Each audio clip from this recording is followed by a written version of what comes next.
পঞ্চায়েত সমিতির সদস্যা, জেলা পরিষদের প্রার্থীরা, আমাদের বিভিন্ন বুথের বুথ সভাপতি, মণ্ডল কমিটির নেতৃত্বরা, মোর্চার নেতৃত্বরা প্রত্যেককে নিয়ে আমাদের যেই বৈঠকের নাম দেওয়া হয়েছে আগামী দিনের পথ চলা।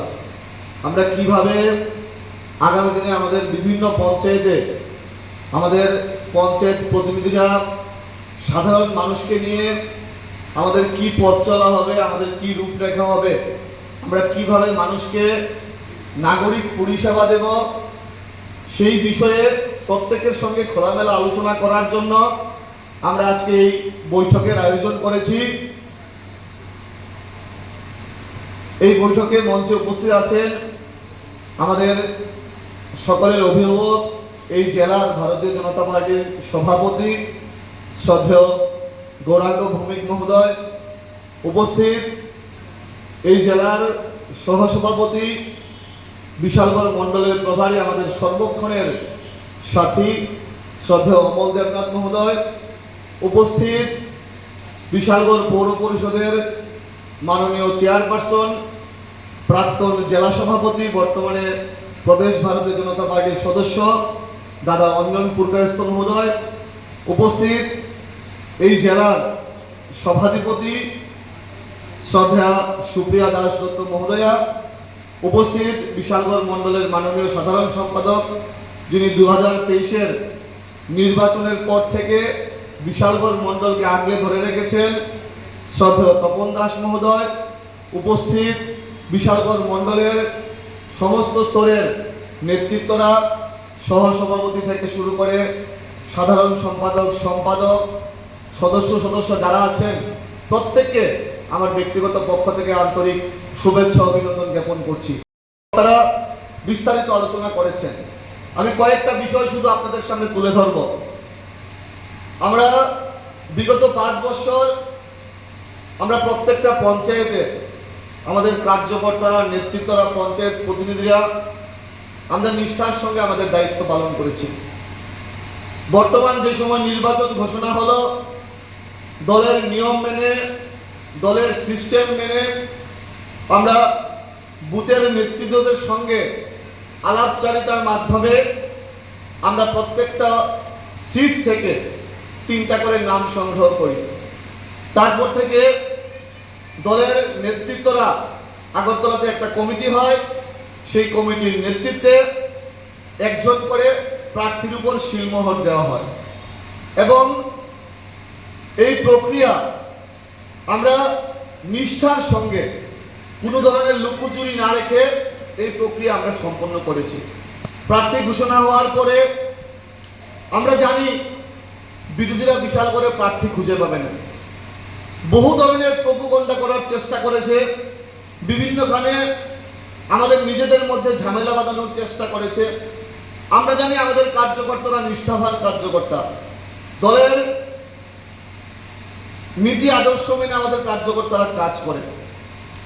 দল যেভাবে প্রার্থী চয়ন করেছে, আমাদের কার্যকর্তারা সবাই মিলে এই প্রক্রিয়াকে সমর্থন করেছে এবং আমরা প্রত্যেক দিনই শুনতে পেয়েছি বিরোধীরা এখানে প্রার্থীদের, ওইখানে প্রার্থীদের। আমি সবার কাছে বলেছি আমরা ওয়েলকাম, আমরা নির্বাচনের জন্য প্রস্তুত, কারণ আমরা বিধানসভা নির্বাচন করেছি, এত কঠিন নির্বাচন। এই বিশাল করে 20,000 সংখ্যালঘু ভোট, প্রাক্তন মুখ্যমন্ত্রী কংগ্রেসের ছিল, প্রাক্তন অর্থমন্ত্রী সিপিএম এর ছিল, ওনারা ক্ষমতার জন্য একসঙ্গে এসছে, কিন্তু আপনারা আপনাদের সুদক্ষ নেতৃত্বের কারণে আমরা বিশাল করে পদ্মফুল ফোটাতে পেরেছিলাম 2023-এর নির্বাচনে। 2024-এর লোকসভা নির্বাচনে এরকম ফেয়ার ইলেকশন রাজ্যের ইতিহাসে কোনো লোকসভা নির্বাচনে হয়নি।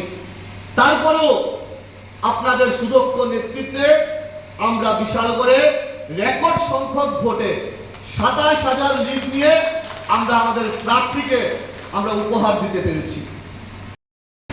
ছিল যদি আমরা পঞ্চায়েত নির্বাচনেও বিরোধীরা প্রার্থী দিতে পারে, আমরা একটা ভালো রেজাল্ট করবো, প্রত্যেকটা পঞ্চায়েত আমরা দখল করব।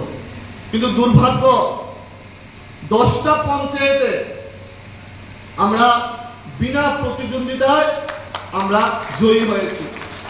পঞ্চায়েত সমিতির 6টা সিটের মধ্যে 5টাতে আমরা বিনা প্রতিদ্বন্দ্বিতায় জয়ী হয়েছি। যেদিন নমিনেশন সাবমিটের দ্বিতীয় দিন আমি বহিরাজ্যে ছিলাম, আমার সহধর্মীর একটা অশ্রুপ্রচার ছিল। আমাকে সবাই ফোন করছে, পুলিশ প্রশাসন অনেকে ফোন করছে, স্যার কংগ্রেস তো প্রার্থী দিতে আসবে, কেউ যেন ডিস্টার্ব না করে। আমি বলেছি ভারতীয় জনতা পার্টির কার্যকর্তারা কাউকে ডিস্টার্ব করে না। আমরা দলীয় সংগঠনের মাধ্যমে আমরা প্রত্যেকটা পঞ্চায়েত জয়ী হওয়ার জন্য আমরা প্রস্তুত আছি। বিরোধীদেরকে বলুন ওয়েলকাম ওনারা প্রার্থী দেওয়ার জন্য। একজন ঢালিম তরোয়ালি নিধিরাম সর্দার 20 জন লোক সঙ্গে 200 সিআরপিএফ নিয়ে উনি প্রার্থী দিতে এসছেন। ভালো কথা। দেখলাম ঘনিয়ামারাতে 7 জন, অরবিন্দনগরে 5 জন, গদারিয়াতে 4 জন, টোটাল 16টা নমিনেশন সাবমিট করতে পেরেছে।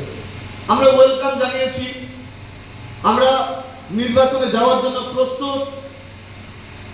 ওই দিন যখন আমরা নমিনেশন দিলাম ভারতীয় জনতা পার্টির পঞ্চায়েত প্রতিনিধিরা, আমরা দেখলাম গজারিয়া থেকে 2 জন এসে আমার সঙ্গে যোগাযোগ করলো, বলল আসলে প্রার্থী যে নমিনেশন যে কংগ্রেসের দিয়েছে আমি তো জানি না, আমাকে ভুল বুঝিয়ে বিভ্রান্ত করে আমাকে নমিনেশন সাবমিট করা হয়েছে, আমি এই নমিনেশন উইথড্র করব।